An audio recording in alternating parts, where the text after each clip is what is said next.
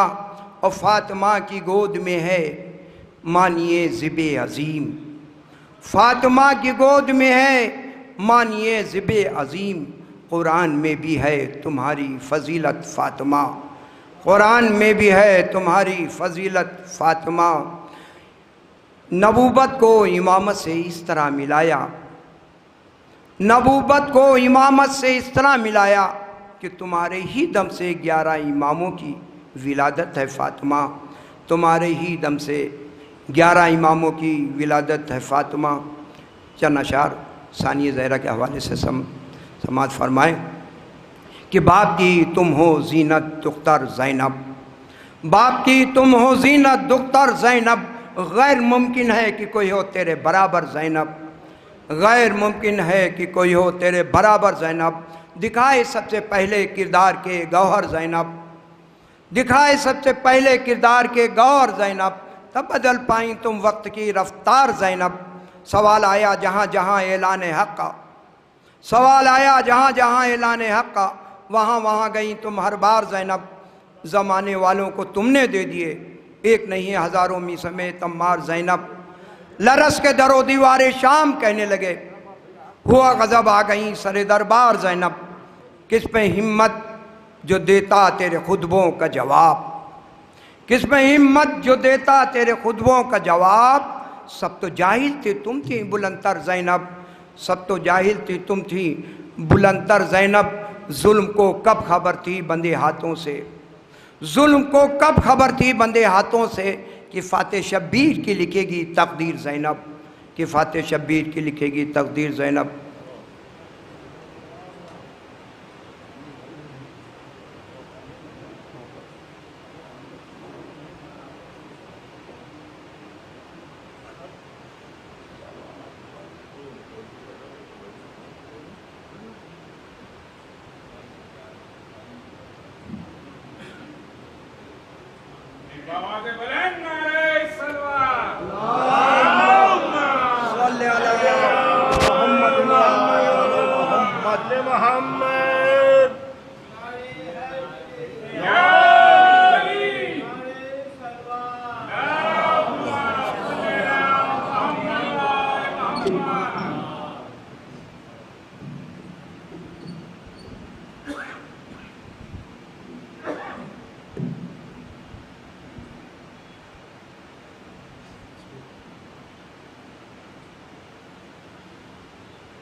آپ تمام حضرات سے درخواست ہے مرحومہ اقلیم فاطمہ بنت جناب سید علی احمد رضوی ان مرحومہ کے لیے سال ثواب۔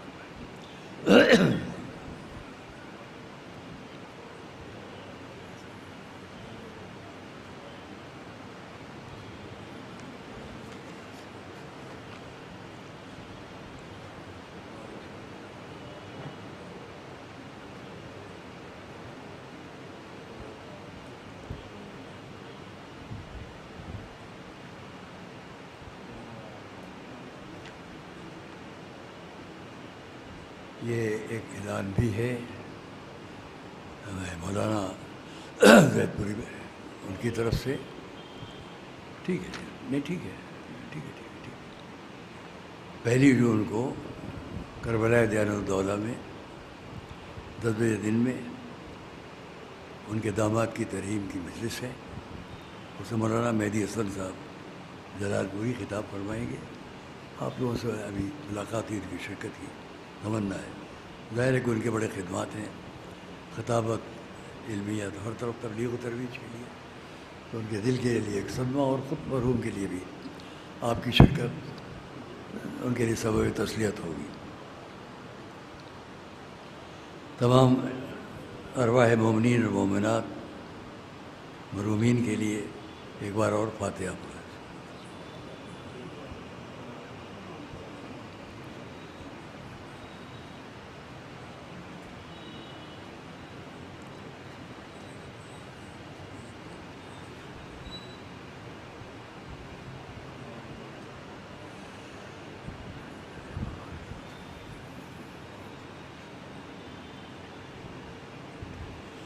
اعوذ باللہ السمیع العلیم من الشیطان اللعین الرجیم بسم اللہ الرحمن الرحیم الحمد للہ رب العالمین والصلاة والسلام علی اشرف الانبیاء والمرسلین سیدنا و نبینا و شفیعنا ابی القاسم محمد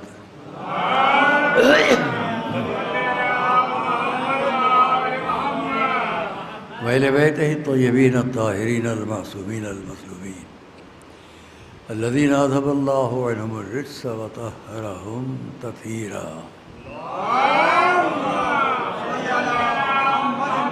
ولعنة الله على أعدائهم وقتلتهم أجمعين أما بعد فقد قال الله سبحانه في كتابه المبين وقوله الحق بسم الله الرحمن الرحيم ومن يعمل من الصالحات من ذكر أو أنثى وهو مؤمن فأولئك يدخلون الجنة ولا هم يظلمون.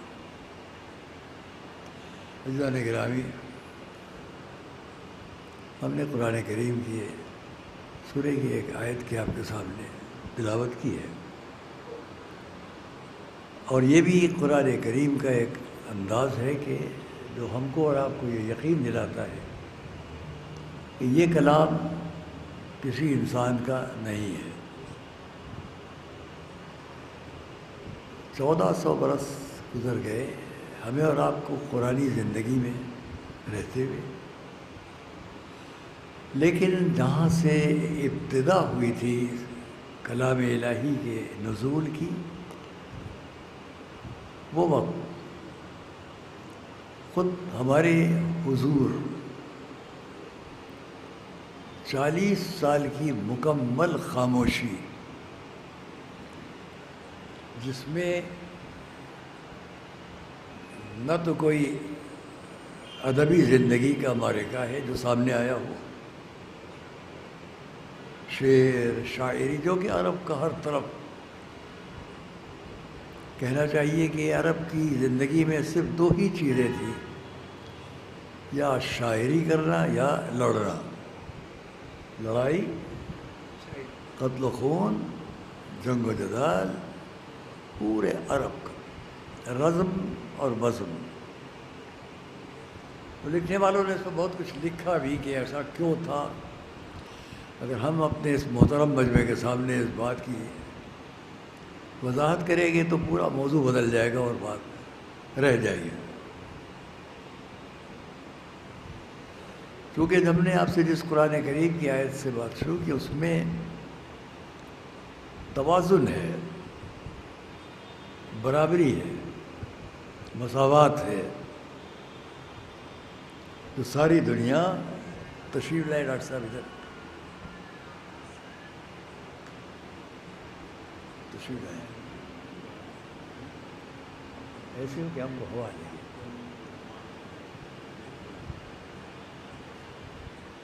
نعرہ صلوات.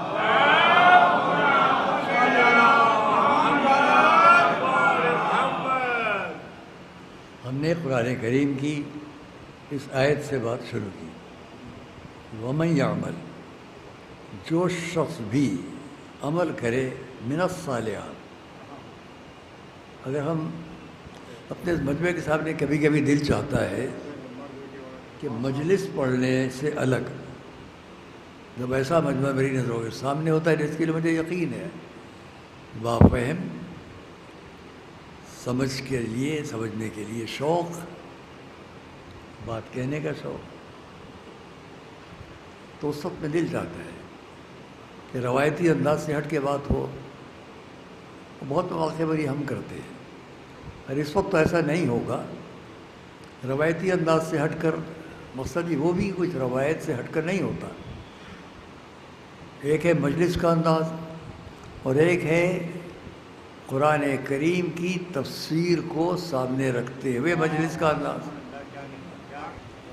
ایک مجلس ہے، میں تھوڑا سا اس پہ کہہ دوں، ایک بیان ہے، مجلس ہے، اور ایک ہے تفسیر قرآن. ہم لوگوں کی کوئی مجلس دنیا میں ایسی نہیں ہے جو قرآن کریم کی آیت سے شروع نہ ہوتی ہو۔ یہ عجیب بات ہے، اس پر بھی ہم بہت دیر تو بات نہیں کریں گے کہ جو لوگ یہ کہیں کہ ہم لوگ قرآن سے دور ہیں، تو ان کو یہ سمجھنا چاہیے ہم آپ کی نظروں میں قرآن سے دور ہیں، لیکن آپ ہی کی نظروں میں ہم مجلس سے دور نہیں ہیں۔ بات واضح ہوئی؟ آپ کی یا کسی کی نظر میں ہم قرآن سے دور ہیں، مجلسوں سے دور نہیں ہیں۔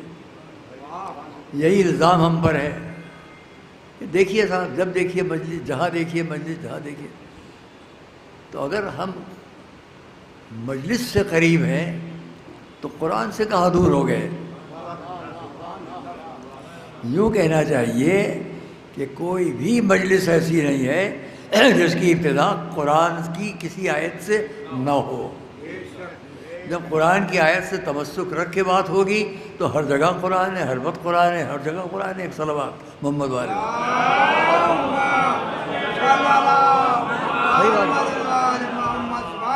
اب اچھا یہ لگتا ہے کہ ہم اپنے مجمع کے سامنے کبھی مجلس کو مجلس کے انداز میں اور مجلس کو تفسیر قرآن کے انداز میں، تو دونوں فائدے ہو جائیں گے کہ ہمارے سامنے کچھ معلومات بھی آئیں گے اور دوسروں کی نظروں میں بھی جائے گا کہ ہم کیا کہہ رہے ہیں۔ تو پہلے میں اس بات کو تمام کر لوں۔ سورہ نساء وَمَن يَعْمَلْ، قراءت کے اعتبار سے ہم اگر یوں پڑھیں وَمَن يَعْمَلْ تو غلط ہو جائے گا۔ وَمَن يَعْمَلْ یہاں تشدید کے ساتھ ملا کر من الصالحات، وَمَن يَعْمَلْ مِنَ الصالحات، اچھائیوں کے لیے، برائیوں کے لیے سے بچ کر، من ذکر او انثی، مردوں میں ہو یا عورتوں ہو، وَهُوَ مُؤْمِن، خیال کیجئے کہ قرآن کی ایک ایک لفظ، وَمَن يَعْمَلْ، جو شخص بھی عمل صالح بجا لائے، وَهُوَ مُؤْمِن، میں جان کے رک رہا ہوں، اور وہ اس عمل کے صالح ہونے پر ایمان بھی رکھتا ہو۔ یہ تفسیر ہوئی اور یہ ترجمہ ہوا کہ جو شخص بھی عمل بجا لائے، کچھ کام کر لے نیک، اور وہ یا مردوں میں ہو یا عورتوں میں ہو۔ ایک تو یہ بات ہو گئی، نیک کام کر لیا، ایک شخص ڈوب رہا تھا، ہم نے بچا لیا، عمل صالح ہے۔ اور ایک یہ کہ میں دریا کی روانی میں سارے خطرات مول لیتے ہوئے چلا جاؤں اس کو بچا کر لے جانے کے لیے، تو یہاں میں یہ نیت کر کے جا رہا ہوں کسی قیمت میں بچانا ہے، چاہے مجھے کچھ تکلیف پہنچ جائے۔ اور ایک یہ اتفاقاً میں ڈوب رہا تھا، میں بھی کود پڑا، نکال لیا، تو دونوں عمل صالح، لیکن ایک جگہ یہ عمل صرف اس لیے کہ نیک کام ہے، اور ایک جگہ یہ اس یقین کے ساتھ ہے کہ میں اس نیک کام کو کر لوں۔ اور محسوس کر رہے ہیں آپ؟ مجھے یہاں پہ ایک لطیفہ یاد آتا ہے کہ جہاز پر سے، اسٹیمر پر سے ایک لڑکا پانی میں گر گیا، تمام مجمع پریشان کیسے بچائیں۔ ایک صاحب تھے وہ کود گئے اس کو بچانے کے لیے، سب نے ان کی بڑی تعریف شروع کر دی، بھئی کیا کہنا، آپ نے ہمت کی، بہادری دکھائی، بچا لیا۔ یہ سب تعریفیں بعد میں کیجیے گا، پہلے یہ بتائیے مجھے ڈھکیلا کس نے تھا، پہلے یہ بتائیے مجھے سمندر میں دھکا کس نے دیا تھا۔ تو اس نیت سے نہیں گئے تھے بچا لائے، گر پڑے، اب بچانا تھا۔ تو ایک عمل ہے نیک سمجھ کر، اور ایک عمل کر لینا ہے۔ تو ہمارے قرآن کریم میں وَمَن يَعْمَلْ، جو شخص بھی عمل صالح بجا لائے، مردوں میں ہو یا عورتوں میں ہو، اور وہ اس پر ایمان بھی رکھتا ہو کہ یہ نیک کام ہے، فَأُولَٰئِكَ يَدْخُلُونَ الْجَنَّةَ، یہ لوگ جنت میں داخل ہوں گے یقین کے ساتھ۔ اولئک یدخلون الجنہ ولا یظلمون نقیرا، ذرہ برابر نقیرہ ان پر ذرہ برابر بھی ظلم نہیں ہوگا، کوئی ناانصافی نہیں ہوگی۔ ہم نے آپ کے سامنے قرآن کریم کی اس آیت کی تلاوت کی کہ جہاں ساری دنیا کے لوگ جو اسلامی زندگی میں یہ اعتراض کرتے ہیں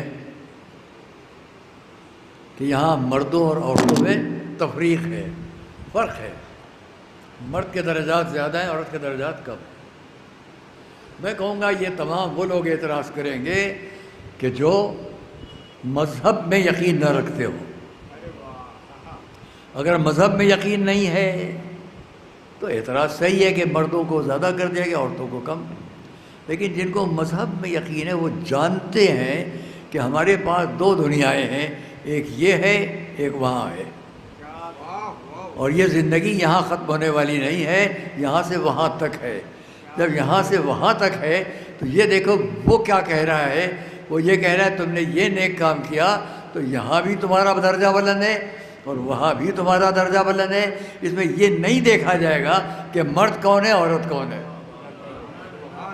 جس کی نظروں میں صرف دنیا ہے وہ مرد اور عورت کی تفریق کو دیکھے گا، اور جس کی نظروں میں آخرت بھی ہے وہ سمجھے گا کہ عمل دیکھا جائے گا، اس میں تفریق نہیں ہوگی۔ صلوات محمد والے۔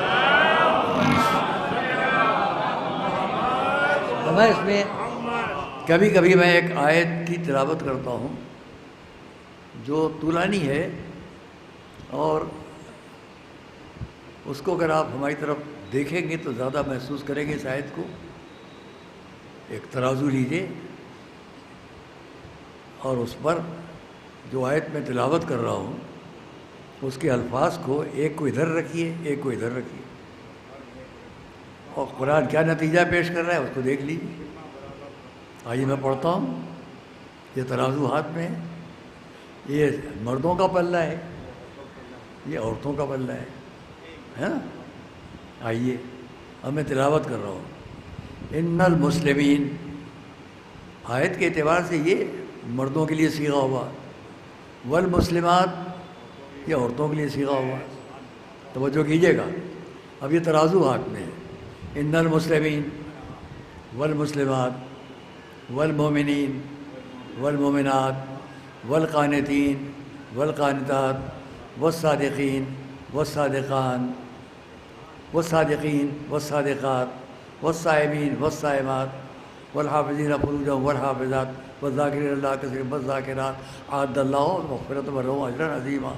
سب کو یہ کہہ کر یہ مرد، یہ مسلمان مرد یا عورتیں، یہ مومن مرد یا عورتیں، شاید میں نے ایک آدھ جگہ کسی لفظ کو بھول گیا ہوں، شاید مجھے تصور ہے، ممکن ہے سب پڑھ دیا ہوں، پھر سے اگر پڑھوں تو ان المسلمین والمسلمات والمؤمنین والمؤمنات والقانتین والقانتات والصادقین والصادقات والصابرین والصابرات والصائمین والصائمات والصائمین والصائمات والحافظین والحافظات والذاکرین والحافظات والذاکرین کثیرا والذاکرات اعد اللہ لہم۔ اب یہ سارے صفات، یہ مرد یہ عورتیں، یہ مرد یہ عورتیں، نتیجہ کیا کہا گیا؟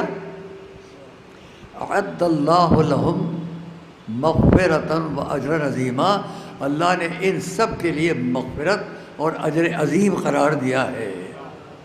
اب یہاں یہ نہیں دیکھ کر کہا جا رہا ہے کہ اس کو اجر عظیم زیادہ ہے اور اس کے لیے اجر عظیم کم ہے۔ جو عظیم عظمت اجر کی اس کے لیے وہی اس کے لیے بھی ہے۔ صلوات بھیجے محمد والے۔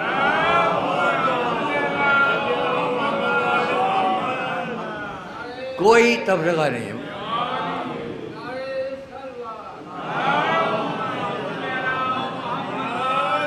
ایک ایک لفظ بہت اہم ہے، اگر اس پر بات ہو تو پورا موضوع ہے۔ فرض کیے میں اسی کے جملے کو لیتا ہوں، والحافظین فروجہم والحافظات۔ میں اس کا سادہ اور آسان ترجمہ کر دوں، اور جو اپنے کردار کی حفاظت کرنے والے مرد ہیں اور جو اپنے کریکٹر اور کردار کی حفاظت کرنے والی عورتیں ہیں۔ لفظی ترجمہ نہیں ہے، مفہوم پیش کر رہا ہوں، آپ سمجھ سکتے ہیں۔ والحافظین فروجہم، جو اپنے کردار کی حفاظت کرنے والے مرد اور جو عورتیں، ان کے لیے بھی اجر عظیم، ان کے لیے بھی اجر عظیم۔ اب کوئی یہ نہ کہے یہ فرق کیا ہے، ان کے لیے یہ اجازت اور ان کے لیے وہ اجازت نہیں ہے، ان کے لیے وہ اجازت، ان کے لیے یہ اجازت نہیں ہے۔ خیر، میں اس مرد اور عورتوں کی جو درجات کی بات ہے، جو تفریق کی بات ہے، اس کو روکتے ہوئے تھوڑا اور آگے بڑھوں۔ عزیزان گرامی، بہت لوگ اعتراض کرتے ہیں نا کہ اسلام میں مرد اور عورت میں تفرقہ پیش کیا گیا۔ ہمارے پاس لا تعداد دلائل ہیں جہاں اس بات کا تصور ہم کر سکتے ہیں کہ قرآن کریم نے انسان کو بحیثیت انسانیت کے درجہ دیا ہے. اللہ نے ہم کو اور آپ کو بحیثیت انسان کے جب خلق کیا تو اس نے یہ کہا فتبارک اللہ، کتنا صاحب برکت بابرکت ہے وہ اللہ جو بہترین پیدا کرنے والا ہے. تو احسن الخالقین کسی مخلوق کو سامنے رکھ کر نہیں کہا گیا، ہمیں اور آپ کو. اب میں یہ پوچھتا ہوں ہماری اور آپ کی جو انسانیت کی حیثیت سے، انسان کی حیثیت سے جو عظمت ہے، میرے نوجوان بچے اور دوست خاص طور سے غور کریں، یہ ریکارڈ ہو کر بات جہاں تک جا رہی ہے، جہاں تک بھی ہماری اور آپ کی جو عظمت ہے جس پر وہ ناز کرے، فخر کرے، احسن الخالقین کہہ لے اپنے کو، وہ کس بات پر ہے؟ اچھا جسم، اچھی شکل و صورت، اچھا خاندان، اچھا قبیلہ، اچھی عمارت، اچھا لباس، کس بات پر ہے؟ ایک بات ذہن میں آ رہی ہے، اس کی طرف آپ توجہ کریں گے. مرد اور عورت کی تفریق میں اسلام نے عورت کو گھٹا دیا، مرد کو بڑھا دیا. سامنے کی ایک دلیل پیش کرنے جا رہا ہوں. اسلام جو ساری دنیا کے لیے ایک اہم پیغام پیش کرنے والا مذہب، وہ آپ سے یہ کہہ رہا ہے کہ دیکھیے، غور کیجیے آپ کس بنیاد پر انسان احسان تخلیق ہے.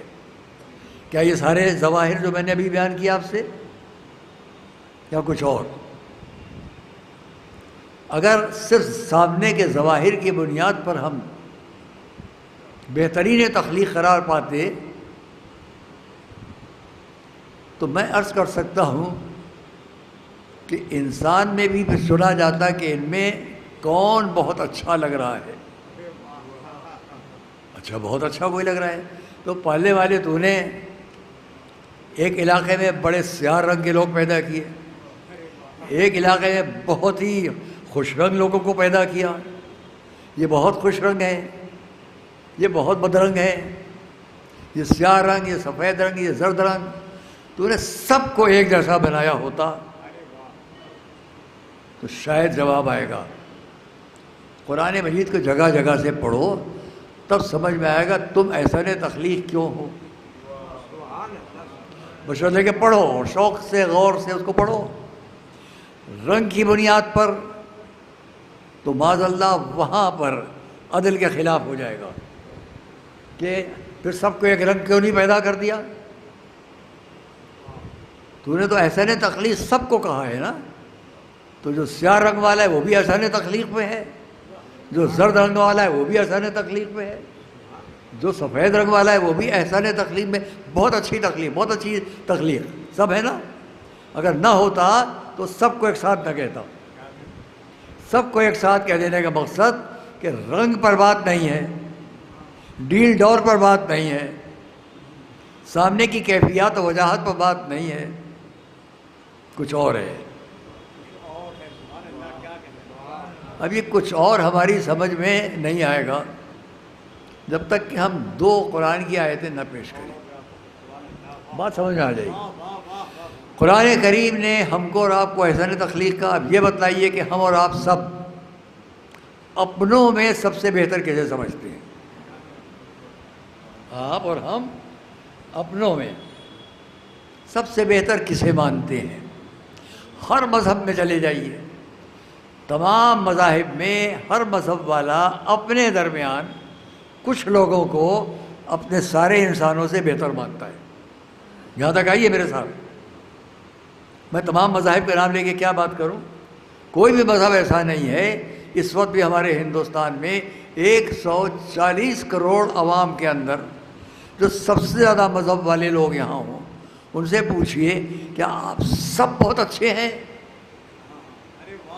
ایک ہی جواب آئے گا، نہیں. ہم سب اگر بہت اچھے ہوتے تو ہم اپنے گھروں کی بھی پرستش کر رہے ہوتے، ہم اپنے گھروں کو بھی پوج رہے ہوتے. گھر کو نہیں پوجیں گے، کسی اور خاص جگہ کو جا کے وہاں عبادت کریں گے. جہاں عبادت کرے گا کچھ اور لوگوں کے نام لیں گے، تو جن کا نام لے کر عبادت کی جا رہی ہے ان کو آپ نے اپنے ان تمام کروڑوں انسانوں میں بہتر مانا کہ نہیں مانا؟ آگے بڑھیے.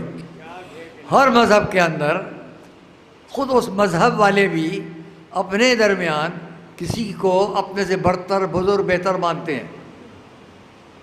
اب میں سمیٹ کر بات لے آؤں اسلام میں آئیے ساری دنیا کے مسلمانوں سے جو آج سے 100 سال پہلے رہے ہوں، 1000 سال پہلے رہے ہوں، 1500 سال پہلے رہے ہوں، آج کا مسلمان ہو، کسی سے پوچھئے، کسی دور میں پوچھئے تم سب میں بہتر کون ہے؟ تم سب میں بہتر کون تھا؟ تم سب میں آگے بھی بہتر کون رہے گا؟ ایک ہی جواب آئے گا، ہمارے حضور. ان سے بہتر ہمارے یہاں کون ہوتا؟ اب وہ بات ہم بعد میں لے آئیں گے کہ وہ جس کو کہہ دیں کہ یہ اور ہم ایک ہی جیسے ہیں، ہماری نظر نہ جائے، وہ جس کو ہم سب سے بہتر مان رہے ہیں وہ یہ کہہ رہا ہے میں اور وہ ایک ہی نور سے ہیں. صلوات محمد والے.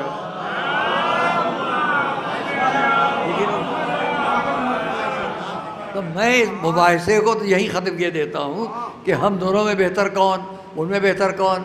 مسلمان کے نزدیک سب سے بہتر اپنی صف میں 1400 برس سے لے کے اب تک حضور سب سے بہتر. آئیے بات کو اور سمیٹ کے قریب لائے. جب حضور سب سے بہتر ہیں تو جس نے ہم کو اور آپ کو احسن تخلیق کہا، بہترین تخلیق، ہم اور آپ، ہم نے اپنے درمیان کسی کو تمام انسانوں میں بہتر نہیں قرار دیا، ایک کو. وہ ہے افضل انبیاء، وہ ہے ختم المرسلین، وہ ہے محبوب رب العالمین، ان سے بہتر کوئی نہیں ہے. جب وہ سب سے بہتر ہے تو جس نے آپ کو سب سے بہتر قرار دیا، آپ نے اپنے سے سب سے زیادہ بہتر انہیں قرار دیا، اس لیے کہ اسی نے کہا کہ ہم نے ان کو کچھ بھی نہیں بنایا سوائے رسول کے. وما محمد الا رسول، نہیں ہے محمد مگر رسول. حضرات گرامی، یہاں سے بہت سی باتیں کہنے کو دل چاہتا ہے کہ کسی شخص کو آپ دیکھو کہ صاحب ان کی زندگی تو بس ایسا ہے کہ ہر وقت انسانی خدمت. ڈاکٹر ہیں، بڑے اچھے ڈاکٹر ہیں، صبح شام رات دوپہر جب دیکھیے علاج کے لیے چلے جا رہے ہیں، مریض چلے آ رہے ہیں. کتنا ان کو شوق ہے اور کتنی محبت ہے مریضوں سے، ہر وقت علاج. تو ایک جملہ آپ کہہ دیا کرتے ہیں، بھئی یہ کچھ ہے ہی نہیں سوائے ڈاکٹر کے، یہ ہے ہی نہیں سوائے ڈاکٹر کے. تو وہ کہہ رہا ہے یہ ہے ہی نہیں سوائے رسول کے. تو ڈاکٹر سے آپ جب جائیں گے تو یہ تو کہنے جائیں گے نہیں کہ بریانی کیسے پکتی ہے، آپ یہ تو کہنے جائیں گے نہیں کہ بلڈنگ کیسے بنتی ہے، یہ مریض، یہ علاج، وہ علاج، یہ دوا، وہ دوا. تو جس کو اس نے کہا یہ نہیں ہے سوائے رسول کے، جب ان سے ساری زندگی میں جب آپ کچھ سوال کریں گے تو یہ سمجھ کے سوال کریں گے یہ نہیں ہے مگر رسول. اور جب وہ جواب دیں گے کچھ تو جواب نہیں دیں گے سوائے اس بات کے سامنے رکھ کر کہ نہیں ہوں میں سوائے رسول. اب رسول جب نہیں ہے کچھ، وما محمد بغیر نام کے نہیں کہا گیا ہے، بغیر نام کے نہیں کہا گیا ہے. میں ساری دنیا اسلام سے پوچھتا ہوں کہ جن کا نام اگر لوں گا تو سارا مجموعہ صلوات پڑھے گا، وما محمد، نہیں ہے محمد، صلوات محمد علیہ.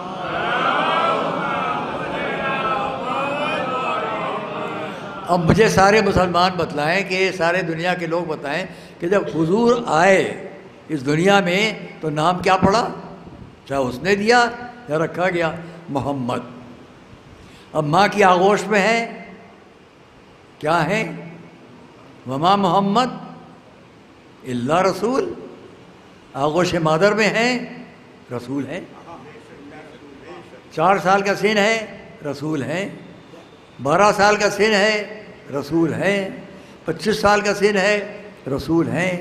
یہاں تک کہ 63 سال تک کا سن ہو جائے مگر رسول ہیں. نہ ولادت کے وقت غیر رسول، نہ آخر وقت غیر رسول، ہر وقت رسول ہیں. اب جو بولیں گے وہ رسالت، جو کریں گے وہ رسالت، جو فرمائیں گے وہ رسالت. اب اگر کسی کو کندھے پر بٹھائیں گے تو رسول نے بٹھایا، آغوش میں لیا تو رسول نے لیا، نماز میں پڑھایا رسول نے پڑھایا، جو کہہ دیا وہ رسول نے کہا. اب اگر کسی کو ہاتھوں بلند کیا تو رسول نے بلند کیا. کسی کے لیے فرمایا علی انا علاوہ علی میں نور واحد، میرے لیے ایک نور سے ہیں تو رسول نے فرمایا. اور یہ سمجھ لیجئے کہ کار رسالت ہر قدم پر ہو رہا ہے. اب ہم سمجھ سکیں یا نہ سمجھ سکیں، اگر ہم نے سمجھ لیا تو ہم احسان تخلیق ہیں، نہیں سمجھ پائے تو بدترین تخلیق ہے. صلوات محمد و آل محمد. سمجھ لیا؟ اگر ہم نے سمجھ لیا کہ وہ کیا ہے. میں گزشتہ روز ایک جملہ مجھے بہت پسند آیا، وہ میں آپ کے سامنے نقل کر دوں. بیچ میں اتنا کہہ لوں کہ چونکہ ایک مومنہ، ایک بی بی کے ایصال ثواب کی یہ مجلس ہے، ان کے 40ویں کے سلسلے میں ان کے خانوادے نے اور خاندان نے بہت، میرا ہی گھرانہ ہے، میرا ہی خاندان ہے، کم سنی سے ہم ذہنی طور پر بہت وابستہ ہیں اپنے اس ننیال سے، ددیال سے بھی لیکن ننیال سے. بیٹے ہمیں بہت قریبی ہے، ہمارے مجمع میں عزیز تقرب ہے. تو ہمارے پاس جتنا بڑھتے گئے اس جگہ کے بارے میں جو معلومات حاصل ہوتے گئے اتنا ہی ہمیں اچھا لگتا رہا.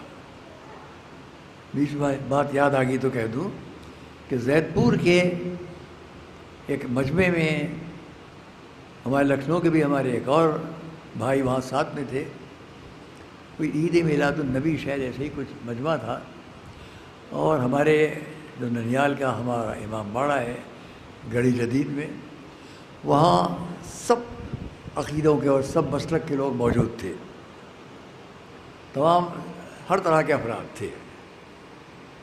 تو اس میں ہم نے ایک بات کہی تھی، جس پر جب میں باہر نکلنے لگا تو بہت سے لوگ یہ ابا ہماری پکڑ کر احترام میں کچھ کر رہے تھے کہ صاحب یہ ہمیں پہلی بار معلوم ہوا، جو اہل زید پور کو نہیں معلوم تھا. وہ میں بھی یہاں بھی بیان کر دوں کہ جو زید پور کے حضرات ہیں وہ بھی سمجھیں اور جو باہر کے ہیں وہ بھی سمجھیں. اس لیے کہ ہم لوگوں کے جد حضرت عبداللہ جب 5 سلسلوں سے یا 6 سلسلوں سے ان کا رشتہ سیدھے حضور تک، ہمارے امام تک پہنچ جاتا ہے. یعنی یہ ان کا رشتہ بس سمجھ لیجیے کہ یہ 3 نسب اور اوپر جائیں تو احمد مناقب قم، اور ان سے اوپر خود جناب موسیٰ مبرکہ، اور پھر ہمارے نویں امام صلوات محمد والے.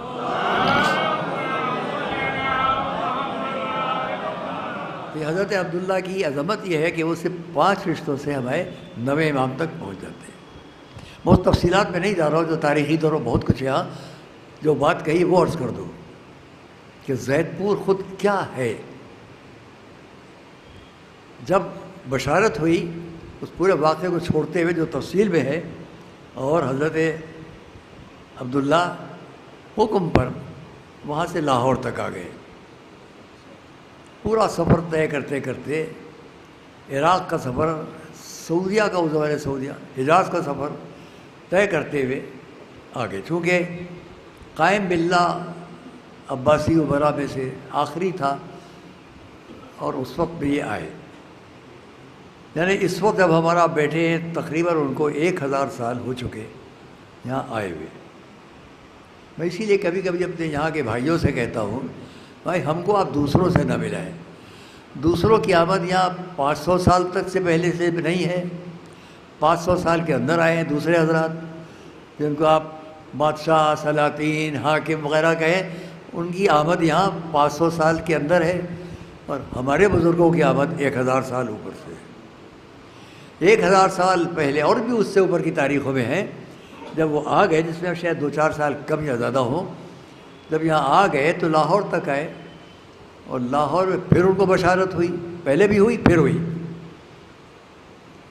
اور حضور نے حکم دیا اے علی ان کو ان کے مسکن، ان کی جگہ تک پہنچا دو. مولا نے کہا اپنے دونوں آنکھیں بند کرو، دونوں بازوؤں کو پکڑا، ہلایا، جنبش دی اور کہا آنکھیں کھولو، آنکھیں کھولی تو اپنے کو دوسری جگہ پایا۔ حکم دیا، حضور کے حکم کی بنیاد پہ ان کے مسکن تک پہنچا، دیکھو اب تمہارے لیے یہی جگہ ہے، تم کو یہاں رہنا ہے، یہیں سے قریب جا کر تمہارا رشتہ ہے جہاں تمہیں شادی کرنا ہے، اور جو اولاد تمہاری ہوگی اس میں پہلا جو لڑکا ہوگا، بیٹا ہوگا، اس کا نام زید رکھنا اور انہی کے نام پر اس جگہ کو منسوب کرنا۔ تو میں نے وہاں کے مجمع میں کہا آپ لوگ اپنا شرف و فخر سمجھیں کہ پورے ملک کے اندر تنہا یہ وہ جگہ ہے جس کا نام حضور نے رکھا ہے، اپنے بیٹے کے نام پر جگہ کا نام زید پور رکھنا۔ یہ کس نے کہا؟ حضور نے بوسیلہ مولا علی۔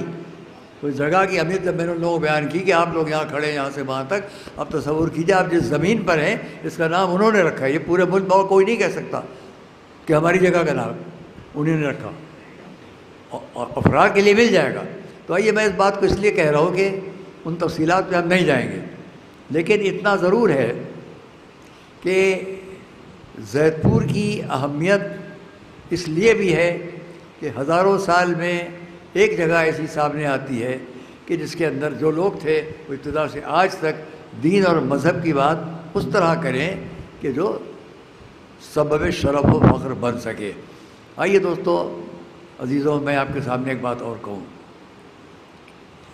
کہ چونکہ یہاں پر آنے والوں کا سلسلہ جو تھا وہ دو وجہوں سے تھا، یا وہ یہاں علم کی ترویج کے لیے آتے تھے، اور یا اپنے کو ہلاکت سے بچانے کے لیے آتے تھے۔ جس جملے کو میں نے کل دیکھا کتاب میں وہ آپ کے سامنے نقل کرنے جا رہا ہوں، آپ کو اچھا لگے گا، اچھا لگے گا۔ ڈاکٹر صاحب، دو طرح کے لوگ آتے تھے، ان دونوں طرح کی تاریخ بہت وسیع بہت طویل ہے۔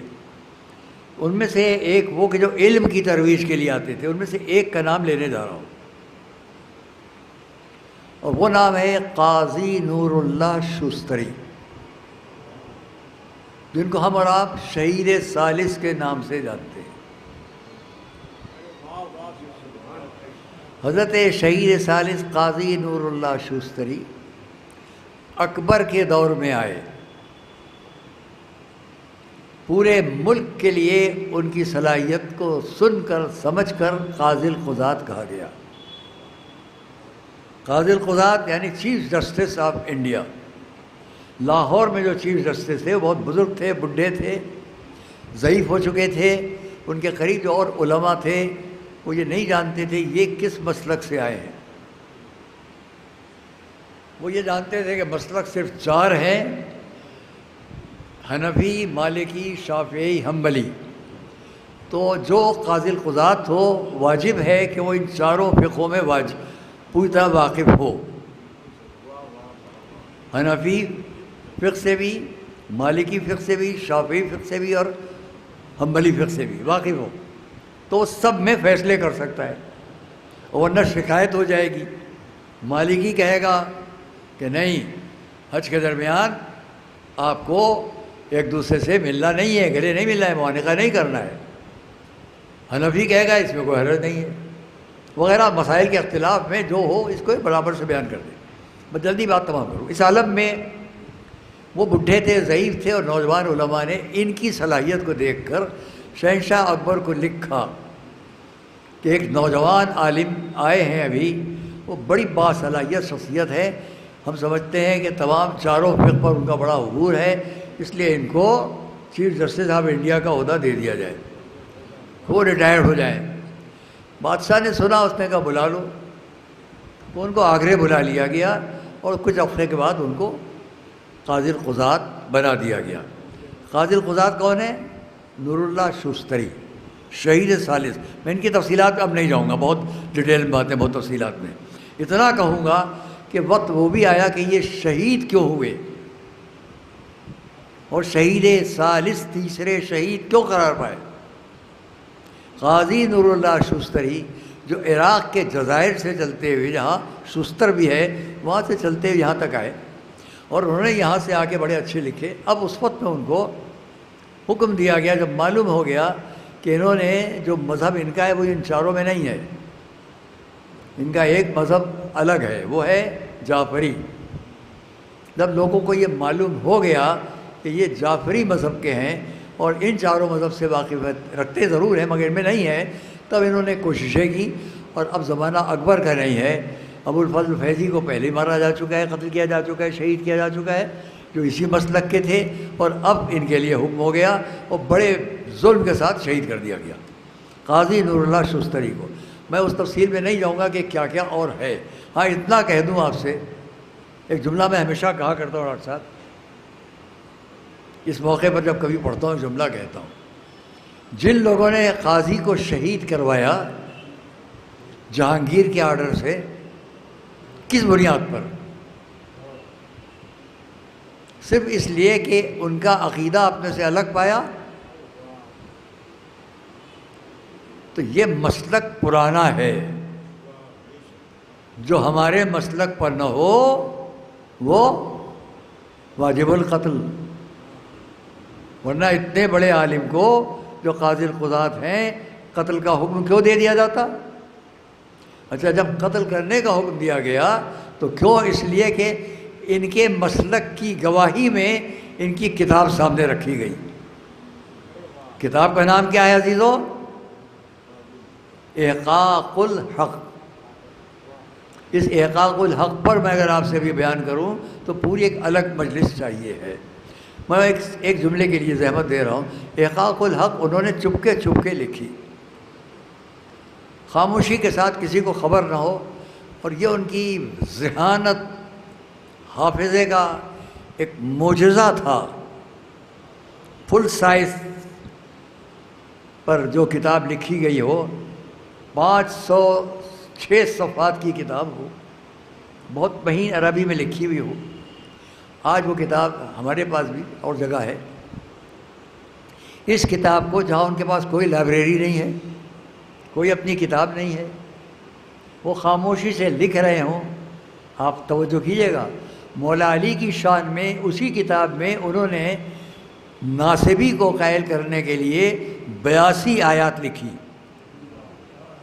یہ 82 آیات کا لکھنا اور اس کے بعد اس کے اندر یہ تفصیلات لکھنا کہ دیکھو اس آیت کے لیے تمہارے عالم علامہ رازی نے یہ لکھا ہے، فلاں نے یہ لکھا ہے، جہاں کوئی کتاب نہیں ہے، ان کے پاس کوئی کتاب نہیں ہے، وہاں تنہائی میں کتاب لکھی جا رہی ہے۔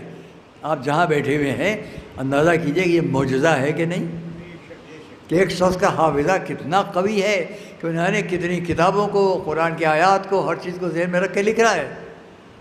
اور جب یہ کتاب ہاتھ لگ گئی جاسوسوں کے ذریعے تو واجب القتل قرار پائے۔ تو میں جملہ کہا کرتا ہوں، جنہوں نے ان کے قتل کا فتویٰ جاری کیا تھا وہ کس بنیاد پر؟ اس کتاب کی بنیاد پر جس کو آج ہم احقاق الحق کہتے ہیں۔ تو فتویٰ کتاب کی بنیاد پر جاری ہوا تھا۔ کامیابی ان کی جب ہوتی جب ان کو تو قتل کیا تھا مگر کتاب کو بھی ناپید کرتے ہیں۔ آج کتاب کا موجود ہونا اس بات کی دلیل ہے تم ناکام ہو گئے، قاضی آج بھی زندہ ہے۔ صلوات محمد والے، بلند آواز سے صلوات پڑھیں محمد والے۔ آپ آگرہ جاتے ہیں جناب شہید کے مزار پر، شہید آج بھی زندہ ہو، ہم تو جانتے ہیں شہید زندہ ہے، تو شہید دونوں اعتبار سے زندہ ہے، قرآن کے ثبوت کی بنیاد پر بھی اور اپنی اس کتاب کی بنیاد پر بھی۔ اور اس کتاب کا آج دنیا میں کوئی جواب نہیں ہے۔ اس کتاب کا ایک جملہ نقل کر رہا ہوں، بہت قیمتی جملہ ہے، جو رات کو میں دیکھ رہا تھا، اپنے بچوں کو بٹھا کے بتا رہا تھا کہ ذرا اس کو سنو، کیونکہ آسٹریلیا سے ہمارے کچھ عزیز ہیں، انہوں نے وہاں سے مجھے اس کتاب کو مانگا ہے، تو میں اس کے صفحات کی کاپیاں کرا کے بھیج دوں گا، پرانے تقریباً 200-250 سال پہلے سے۔ تو اس وقت جس نے اس کو ترجمہ کر کے لکھا، اب وہ پریس کے ذریعے بھی 100-150 سال پہلے چھپ چکی ہے۔ تو اس کتاب کو جسے 500 سال ہو رہے ہوں، 450 سال ہو رہے ہوں لکھے ہوئے، اس کا پورا واقعہ الگ ہے۔ میں نے آپ سے بیان کیا، الجید و خدا بندہ جو ہلاکو کے خاندان کا تھا، بحرین کا بادشاہ، اس وقت یہ سب ہوا۔ آئیے ہم کہیں اس کتاب کا جو فقرہ نقل کرنا چاہتا ہوں بالکل ابتدائی صفحہ شاید تیسرا صفحہ ہے، اس پر یہ عبارت ہے۔ لاکھ دنیا نے کوشش کی کہ فضائل خانوادہ رسالت کو کم کریں، مگر کم نہ کر سکے۔ اب یہاں پر یہ فقرہ بڑا قیمتی ہے، اس لیے کہ ائمہ معصومین، اولاد رسالت، خانوادہ رسالت جس شخصیت کے ذریعے دنیا میں آگے بڑھے، اس شخصیت کا نام ہے فاطمہ زہرا۔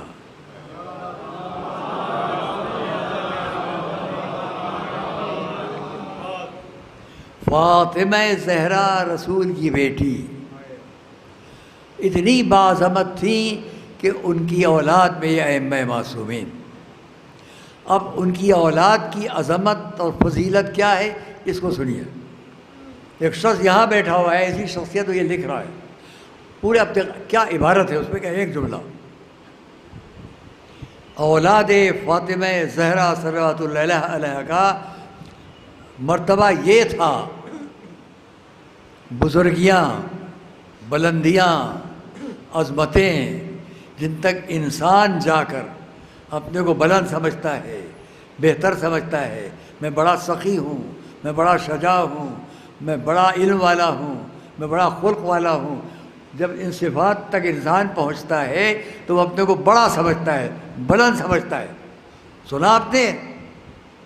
اب سنیے، لیکن اولاد فاطمہ کی عظمتیں یہ تھیں کہ صفات ان تک آ کر بلند ہوتے تھے، صفات ان سے مل کر بلندی حاصل کرتے تھے۔ صلوات محمد والے۔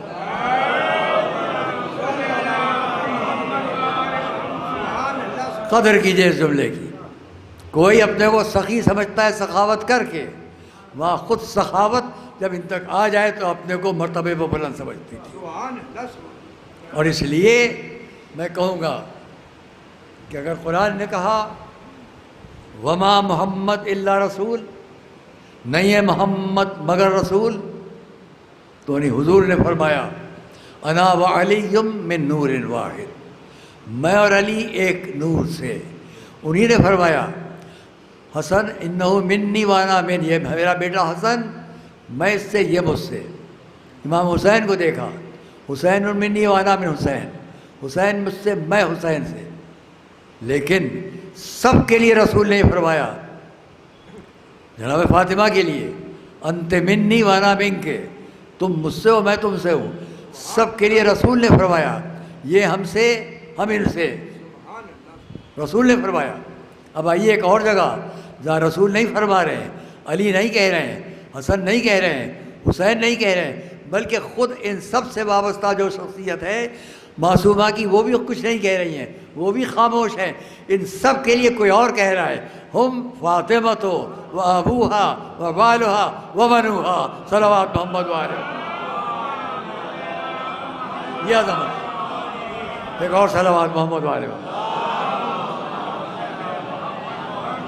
یہ عظمت ہے کہ اتنی بڑی بڑی شخصیتوں کو پہچانوایا جائے اس نام سے۔ اور میں بس سب کا وقت ہے، ابھی آپ ایک مجلس میں شرکت کر چکے ہیں، اور اس کے بعد اب مجھے میں آپ کے سامنے حاضر ہوں، کیونکہ کچھ ابھی ایک مہینہ پہلے میری آنکھ کا آپریشن ہوا تھا، اس سے پہلے اس کا ہوا تھا۔ تو ڈاکٹر مشرا میں بڑے شفیق ڈاکٹر ہیں، ان کا ہاسپٹل بہت اچھا ہے، وہیں ہمارے آپریشن دونوں ہوئے۔ تو میں ان کو دکھانے گیا تھا، ان کے کہنے پر کہا کہ دکھا لیجیے، اور دکھاتا سیدھا آپ تک حاضر ہوں۔ تو میں اس کو بات کو تمام کرنا چاہتا ہوں۔ عزیزان گرامی، عورت کا مرتبہ اشعار پڑھا جائے، اشعار میں پڑھ چکا ہوں میں ان باتوں کو ناظمیہ مدرسے کے اشعے میں، کہ عورت کا مرتبہ اسلام نے گھٹایا نہیں ہے، لیکن دنیاوی معاملات کو سامنے رکھ کر جس کا جو مرتبہ تھا وہ اسے دیا گیا۔ میں تقابل میں نہیں کہہ رہا ہوں، ایک بات کہنے جا رہا ہوں، جو بہت نیچرل بات ہے اور بہت فطری بات ہے، میں نے آج دیکھا اسے اور آج ہی محسوس کیا۔ آپ بھی خوش ہوں گے۔ میرے گھر میں ایک چھوٹی سی جگہ الگ ہے، جب میں دیکھتا ہوں کہ جو گوریا اڑتی ہے، اس گوریا نے، چڈے اور چڑیا نے اپنا اس میں مقام بنا رکھا ہے، زمانوں سے ہے، اسی میں وہ آتے رہتے اٹھتے چلے جاتے ہیں، اتنی اونچائی پہ جیسے یہ سامنے آپ کو دکھائی دے رہا ہے، ریاض ٹیوب دکھائی دے رہا ہے، آتے ہیں اٹھتے چلے جاتے ہیں، ہم لوگوں کو بھی اچھا لگتا ہے۔ اب معلوم صاحب انہوں نے وہ وقت آ گیا کہ ان کے یہاں بچے بھی ہو گئے، ان کے لیے غذا لا کر دی جا رہے ہیں۔ جس بات کے لیے میں آپ سے کہہ رہا ہوں، نیچرل بات کیا ہے؟ آج صبح میں وہیں بیٹھا ہوا دیکھ رہا تھا کہ میں نے دیکھا جو نر ہے، جس کو چڈا کہتے ہیں، چڑیا نر ہے، وہ ایک اور چڑیا کو بہت بری طرح دوڑائے ہوئے ہے۔ ان کو میں نے اس طرح دوڑتے دیکھتے نہیں دیکھا، دوڑ رہا ہے، مار رہا ہے، پیٹ رہا ہے، یہاں تک کہ وہ کوشش کر رہا ہے اس کے ساتھ والا کہ وہ اس جگہ آ جائے، اور یہ اس کو وہاں سے بھگا رہا ہے، بھگا دیا اس نے۔ دوستوں اور عزیز، جو میں نے آج خود دیکھا ہے وہ بیان کر رہا ہوں۔ دوپہر ہو گئی، سپہر ہو گئی، میں کبھی کبھی آ رہا ہوں، جا رہا ہوں کسی کام سے باہر، وضو کرنا ہے، باتھ روم جانا ہے، کسی اور بات کوئی صاحب آ گئے، جا رہا ہوں آ رہا ہوں، تکلیف بہت ہے پیروں میں، مگر اس کے باوجود سب کرنا پڑتا ہے۔ وہ میں تھوڑی دیر کے لیے باہر بیٹھ جاتا ہوں، ادھر نظر ڈالتا ہوں، ادھر نظر، سامنے ایک چھوٹا پیڑ ہے، میں نے دیکھا اس پیڑ پر وہ بیٹھ جاتا ہے جا کے۔ صبح سے میں جس وقت بھی گیا وہ وہاں پیڑ پر بیٹھے، کبھی اس شاخ کبھی اس شاخ، کیوں بیٹھا ہوا ہے؟ اب مجھے خیال آیا یہ نگرانی کر رہا ہے کہ وہ جو اس کا دشمن ہے وہ آنے نہ پائے۔ آپ نے خیال کیا جو کہنا چاہتا ہوں؟ میں نے یہ دیکھا جو مادین چڑیا ہے وہ دور دور سے جا کے کہیں سے جاتی ہوگی، غذا لے کر آتی ہے، وہاں پہنچاتی ہے۔ یہ سارا دن بیٹھا رہا، نہ اس نے کھایا کچھ، نہ پیا کچھ، نہ کہیں گیا، یہ پوری پہرے داری کرتا رہا کہ کوئی آ تو جائے ہمارا دشمن، اس کو ہم دیکھیں گے۔ آپ نے پہچانا؟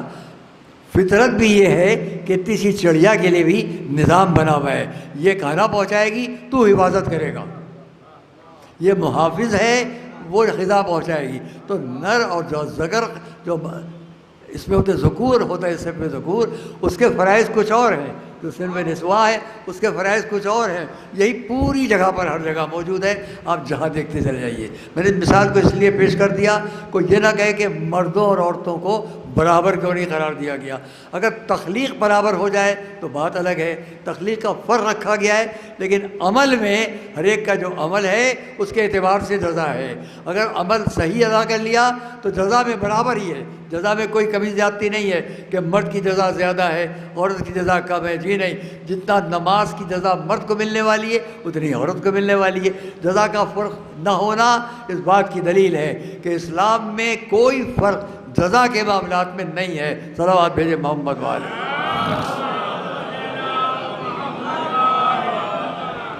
ہاں، عمل دیکھا جائے گا، بس دوستوں میں اپنی بات کو تمام کرنا چاہتا ہوں۔ اور اس لیے ایک مومنہ، یہ پورا خانوادہ جن کو میں اچھی طرح جانتا ہوں اپنی قرابت کی بنیاد پر بھی، سابق میں بھی، ان کے جو زندگی گزاری ہے وہ نہایت ہی ایماندارانہ زندگی اور بہت ہی انسانی زندگی میں کام آنے والی دوستی۔ تو میں آپ سے کہوں کہ قرآن نے ہمارے حضور کو وما محمد کہہ کر اور ہم کو احسان مخلوق کہہ کر کیا بتایا؟ بات تمام ہے۔ ہمیں اور آپ کو احسان مخلوق، اسی احسان مخلوق میں سب سے بہتر تخلیق ہم، اور ہماری بہتر تخلیق میں وہ جس کو ہم بھی کہیں وہ ہم سے بہتر کون؟ حضرت محمد مصطفیٰ صلی اللہ علیہ وسلم، جن کو اس نے وما محمد کہہ کر خطاب کیا۔ اب آئیے، اس نے کیا کہا ان کے لیے، اپنے حضور کے لیے؟ انکا لعلی خلق عظیم۔ معلوم یہ ہوا کہ احسان تخلیق میں یہ جسم نہیں دیکھا جائے گا، یہ رنگ و روپ نہیں دیکھا جائے گا، یہ شکل و صورت نہیں دیکھی جائے گی، یہ قبیلہ اور خاندان اور سب نہیں دیکھا جائے گا۔ کیا دیکھا جائے گا؟ جو ہمارے سب سے برتر شخص کے لیے کہا گیا، انکا لعلی خلق عظیم، اے رسول آپ خلق عظیم پر فائز ہیں۔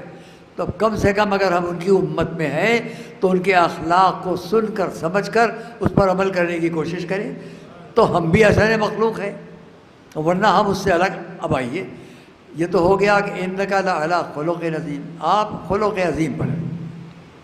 اب دوسرا جملہ ہمارے حضور کے لیے کیا کہا گیا؟ جہاں وما محمد اللہ رسول انک لعلی خلق عظیم، وہاں کیا ہے؟ وما محمد، بہت توجہ کیجیے گا، وما محمد نہیں ہے محمد کچھ مگر رسول، جن کی تخلیق محمدیت کے ساتھ، محمودیت کے ساتھ، محمدیت کے ساتھ، اب ان کے لیے ایک جملہ کہا جا رہا ہے انک لعلی خلق عظیم، آپ خلق عظیم پر فائز ہیں۔ ایک صفت میں اس کو مختلف جگہوں پر جو دوسری بات کہنے جا رہا ہوں بہت جگہوں پر کہہ چکا ہوں، لیکن یہاں ایک جملے میں تمام کروں گا۔ اب دوسرا جملہ کیا ہے؟ وما ارسلناک الا رحمۃ للعالمین، اے رسول ہم نے آپ کو مرسل ہی نہیں کیا، اے رسول ہم نے آپ کو رسول ہی نہیں بنایا۔ وما محمد، نہیں ہے محمد مگر رسول۔ وقت تخلیق سے، ماں کی آغوش میں آنے سے جیسے ہی ہے کہ یہ رسول ہیں، تو وہ کہہ رہے مگر ہم نے آپ کو رسول بنایا ہی نہیں مگر عالمین کے لیے رحمت بنا کر۔ اب جو امت رسالت میں ہوگا اگر اس کے پاس رحمت کی صفت ہے تو وہ امت محمدی میں ہے، اور ظلم کی صفت ہے تو کسی اور کی امت میں ہوگا، رسول کی امت میں تو نہیں قرار پائے گا۔ صلوات محمد وما نہیں ہے مگر رحمت، ہم نے آپ کو نہیں مرسل کیا مگر عالمین کے لیے رحمت بنا کر۔ اب آئیے، ایک قیدی عورت لائی جاتی ہے، ایک قیدی عورت جو مسلمان نہیں ہے، میدان جنگ سے گرفتار کر کے لائی گئی ہے۔ افسوس ہے میری مجلس سیاسی نہ بن جائے، دل تو چاہتا ہے یہاں کچھ کہوں، لیکن میں آپ کے ذہنوں پر چھوڑتا ہوں، آپ کے اذہان عالیہ پر چھوڑتا ہوں اس بات کو۔ اگر آپ متوجہ ہیں تو آپ کا ذہن گیا ہوگا، اگر میں سیاسی کہنا چاہوں، مجلس کو بنانا چاہوں تو ابھی کہہ دوں جو آپ کے ذہنوں میں ہے، نہیں کہوں گا تاکہ مجلس رہے۔ عورت جو اسلام پر نہیں ہے، جو جنگ کی قیدی ہے، میدان جنگ کی قیدی ہے، کیا اسلام کی نظروں میں وہ کمتر ہے؟ جو مسلمان عورت نہیں ہے، جو میدان جنگ میں جا کر کامیاب ہے، اب اس کے مقابلے وہ عورت ہے جو میدان جنگ میں قیدی بنی، عورت ہے، مسلمان بھی نہیں ہے۔ اسلام کا حکم دیکھو، جس کے باپ کا نام ہے حاتم تائی، قبیلہ تا سے، حاتم تائی جس کا نام سب جانتے ہیں، آپ پورا مجمع جانتا ہے، سخاوت میں پوری دنیا میں نام، آج بھی مثال دی جاتی ہے۔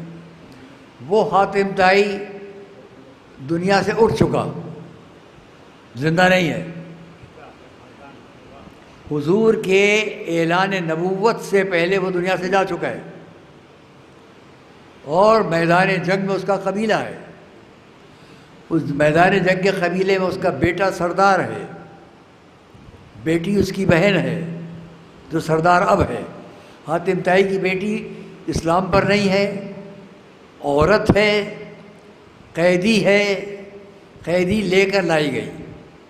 خیال کیجئے 3 غلط باتیں اس کے ساتھ ہیں، حقارت والی، تحقیر والی، عورت، اسلام پر بھی نہیں، اور قیدی۔ ان 3 چیزوں کے ساتھ وہ لائی گئی۔ بس میں اسی کی بات تمام کروں گا۔ ان 3 چیزوں کے ساتھ وہ قیدی بنا کر لائی گئی، رسول کے پاس آئی۔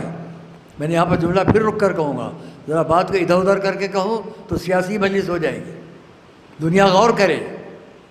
وہ عورت جو میدان جنگ میں قیدی بنا کر لائی گئی، مسلمان بھی نہیں ہے، رسول کے پاس لائی گئی۔ میں نے تاریخ میں نہیں پڑھا کہ راستے میں کہیں بھی اس نے کچھ کہا ہو، چپ رہی، کیونکہ جانتی تھی جو لوگ مجھے لے کر چل رہے ہیں یہ شاید اس اسلام کو نہیں جانتے ہیں کہ جہاں سے انہوں نے اسلام کو سیکھا ہے، اس لیے چپ رہی۔ اور جب قیدی کو لے آیا گیا رسول تک تب اس نے شاید فیصلہ لیا اب مجھے کچھ کہنا چاہیے. وہاں آ کر اس نے کہا یا رسول اللہ میرا باپ بھوکوں کو کھانا کھلاتا تھا، بے لباسوں کو لباس پہناتا تھا، ضرورت مندوں کی ضرورت پوری کرتا تھا. رسول نے سنا، کچھ نہیں پوچھا تیرا باپ کون. وہ اس نے اتنا ہی کہا میرا باپ بے لباسوں کو لباس، بھوکوں کو کھانا، ضرورت مندوں کی ضرورت. فوراً حضور کے سامنے آ گیا یہ کس کا ذکر کر رہی ہے. آپ نے فرمایا خلو عنہا فإن أباها يحب مکارم الاخلاق. اس لفظ مکارم الاخلاق کو سنیے آپ، اس کو چھوڑ دو. اس کا باپ مکارم اخلاق کو پسند کرتا تھا. اپنے لیے کیا فرمایا، میں بھیجا ہی نہیں گیا رسالت کے لیے مگر مکارم اخلاق کو پہنچانے کے لیے. انی بعثت لأتمم مکارم الاخلاق.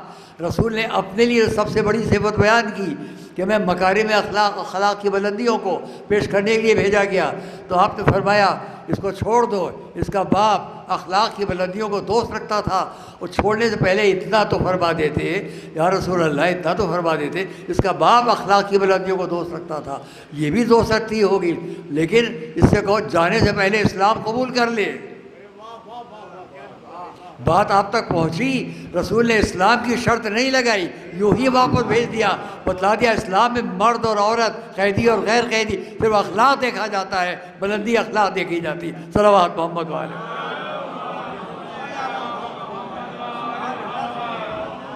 اور پھر جب وہ اپنے قبیلے تک پہنچی، وہاں معلوم ہوا ان لوگوں کو کہ ایسا ہوا، سارے قبیلے نے اسلام قبول کیا. اس قبیلے نے تو تلوار کے سامنے لڑ کر چلا گیا، اسلام نہیں قبول کیا. ایک اخلاقی کردار کو دیکھ کر اسلام قبول کیا. یہ ہے اسلام میں عورت کا بھی مرتبہ. اور بس عزیزان گرامی، ہم دیکھتے ہیں کہ اسی اخلاق کی تکمیل کے لیے، اس عظمت کو پہنچانے کے لیے کیوں کہا گیا ہم فاطمہ. ایک لفظ فاطمہ کو اتنا اہمیت دینا. میں ایک اور جگہ حضور کی حدیث بیان کیے دیتا ہوں. دیکھو ابنتی فاطمہ، یہ میری بیٹی فاطمہ کیا ہے، ما تکاملت النبوۃ لنبی الا فقد اقر بمحبتها وفضلها. کسی نبی کو، رسول فرما رہے ہیں، کسی نبی کو نبوت نہیں ملی جب تک اس نے میری بیٹی فاطمہ کی فضیلت کا اور محبت کا اقرار نہیں کر لیا. کسی نبی کے لیے نہیں. تو گویا ہر دور وہ ہے جہاں انبیاء آ رہے ہیں، لیکن نور نبوت، نور خانواد نبوت، نور فاطمہ ہر جگہ ساتھ ساتھ چل رہا ہے. صلوات بلند آواز.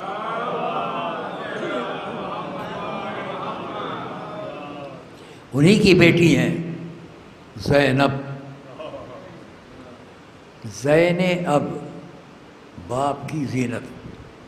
انہی کی بیٹی ہیں شہزادی زینب، جنہوں نے منظر اپنی آنکھوں سے دیکھا کہ ان کے بابا گھر میں آئے، آواز دی، اے بیٹی میں نے سنا ہے تمہارے گھر میں کسی کی ولادت ہوئی ہے، لاؤ مجھے دے دو. شہزادی نے اپنی بیٹی کو ایک پارچے میں لپیٹا، لا کر رسول کو دیا. میں نے روایت کا فقرہ دیکھا کہ رسول نے اس بیٹی کو اپنے سینے سے لگایا، شہزادی زینب کو اپنے سینے سے لگایا اور فقرہ ہے کہ آرام کیا. گئے لیٹ گئے. اب لیٹے ہوئے ہیں، سینے پر زینب ہے. اٹھے، شہزادی نے دیکھا کہ سینے سے زینب تو لگی ہوئی ہے لیکن رسول کی آنکھوں میں آنسو ہے. آنکھوں میں آنسو. پوچھ لیا بابا یہ آنکھوں میں آنسو کیسے؟ یہی منظر کسی اور جگہ بھی ہے، آنکھوں میں آنسو کیسے؟ جواب دیا بیٹی میں دیکھ رہا ہوں کہ تیری یہ بیٹی بڑے مصائب اٹھائے گی، بڑے مصائب اٹھائے گی. کیا جب شہزادی زینب بڑی ہوئی ہوں گی تو کیا انہوں نے نہیں سنا ہوگا؟ جب آج ہم تاریخ میں سے پڑھ رہے ہیں تو کیا شہزادی زینب کو نہیں معلوم ہوگا کہ ان کے نانا نے ان کے لیے کیا فرمایا تھا؟ آئیے، یہ تو بھائی بہن کا معاملہ ہے. بھائی جب اس سے پہلے وہ وقت آیا کہ رسول کی گود میں امام حسین دیے گئے، تب بھی یہی منظر تھا.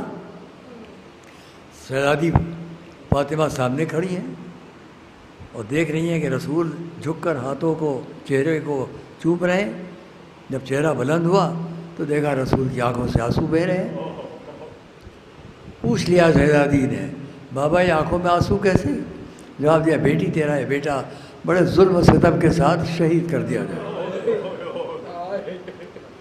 دونوں موقعوں پر میں نے کبھی یہ نہیں دیکھا کہ ماں یہ کہے، بابا آپ تو حبیب رب العالمین، افضل انبیاء، خاتم المرسلین، دعا کیجئے کہ میرے بچوں کے ساتھ یہ نہ ہو.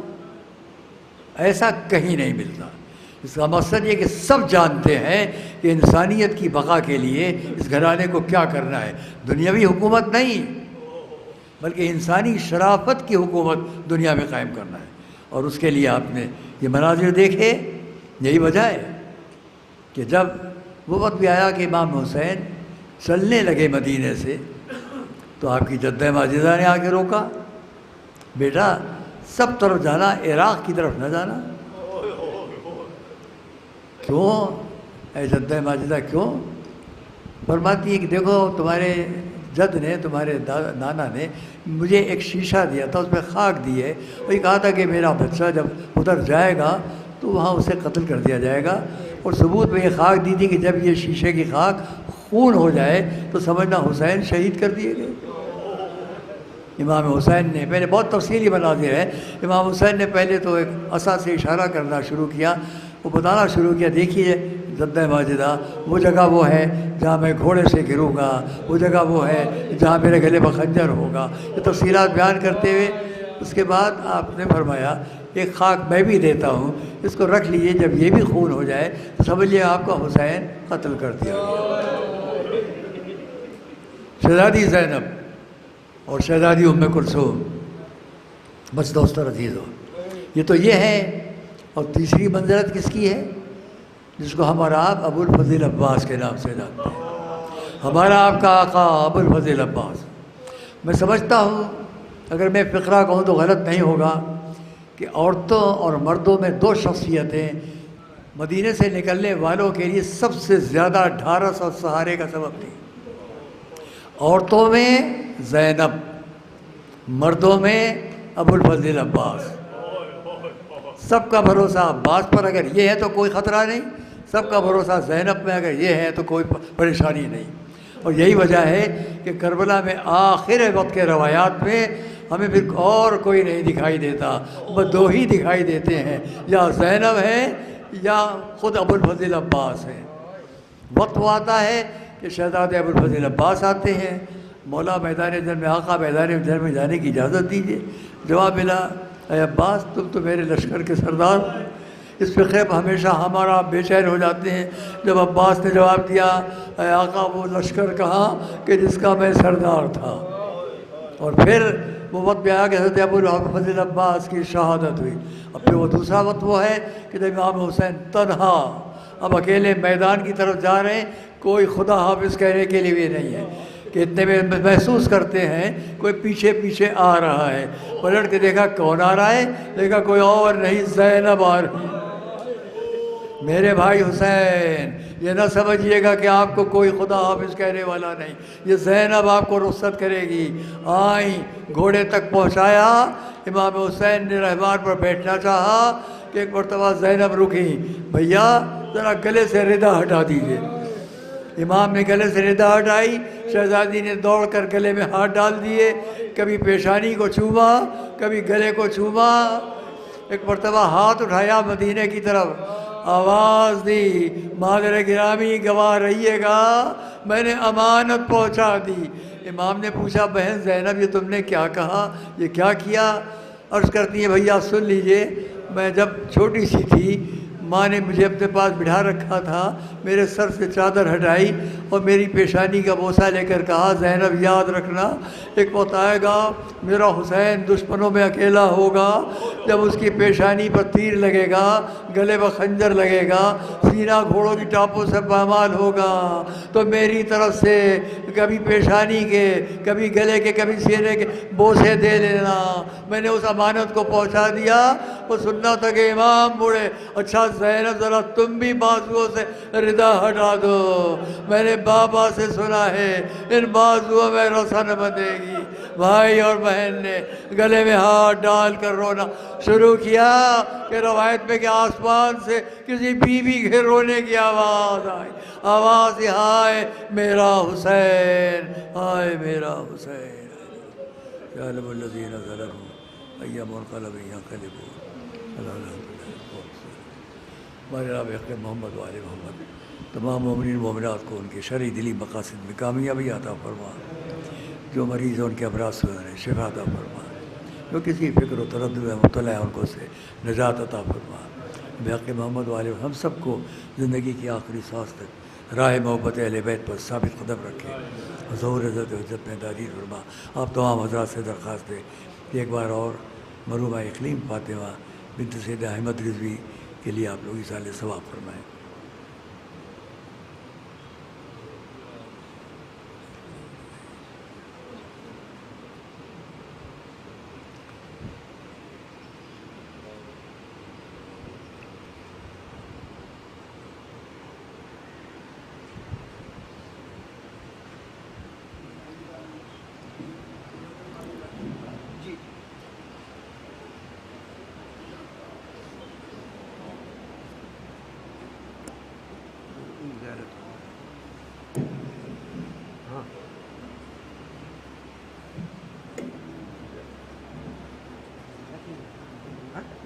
ارے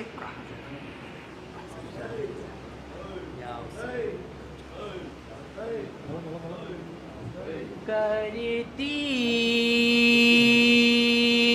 تھی یہ رو رو کے فغا زینب ناشاد، فریاد ہے فریاد پردے میں زہرا کا بھرا گھر ہوا برباد، فریاد ہے فریاد برچھی کی انی سینائے اکبر میں لگی ہے، کیا ماں پہ بنی ہے، کیا ماں پہ بنی ہے، تصویر نبی رن میں ہوئی جاتی ہے برباد، فریاد ہے فریاد، فریاد ہے فریاد، زینت کے لیے ڈالے ہیں گردن میں جو قرآن، سورات کے مسلمان، سورات کے مسلمان، ہم آل پیغمبر ہیں، انہیں یہ بھی نہیں یاد، فریاد ہے فریاد، فریاد ہے فریاد، روتی تھی سکینہ جو کبھی غم میں بلک کر، ہو جاتا تھا محشر،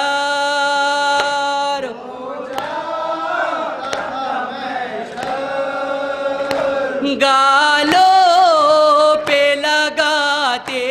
تھے تماچے ستم ایجاد، فریاد ہے فریاد، فریاد ہے فریاد، یا حسین یا حسین یا حسین یا حسین یا حسین یا حسین۔ السلام علیکم عباد اللہ، السلام علیکم رسول اللہ، السلام علیکم ورحمۃ اللہ وبرکاتہ، السلام علیکم صاحب العصر والزمان، السلام علیکم خلیفۃ الرحمن، السلام علیکم امام زمان النحازہ اجل اللہ تعالی فرجک وظہورک انشاءاللہ، السلام علیکم ورحمۃ اللہ وبرکاتہ۔